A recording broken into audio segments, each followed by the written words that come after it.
Vinte coa lingua, ese é o lema do novo Correlingua, un evento que chega á súa 20ª edición, pero dun xeito moi distinto ao habitual.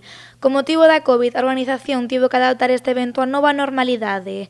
Este ano haberá actos presenciais nunha dúcia de colexios de toda a comunidade. Todos eles serán retransmitidos en YouTube. Este ano o Correlingua vai ser fundamentalmente un Correlingua audiovisual. Chegará por vía audiovisual aos centros de ensino.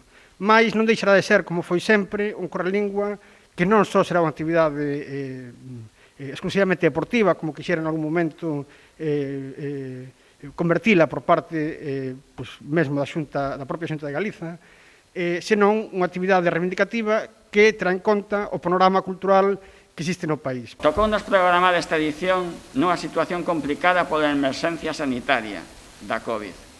Mais tanto os centros como os espazos municipais que acollerán os artistas, o persoal técnico e a nós mesmos cumprirán con todos os protocolos establecidos. Esta 20ª edición está dedicada ao alumnado e ao profesorado. As actividades arrancarán o día 5 en Narón e contarán coa participación de diferentes grupos e artistas galegos. Estarán con nós, entre outros, Se Orquesta Fantasma, Isabel Risco, Aldo Lado, Paco Nogueiras, Luís Caruncho, a Gramola Gominola, os grupos gañadores do Cantalingua, Cuarta Xusta, Monolius Dop e Birlibirloque.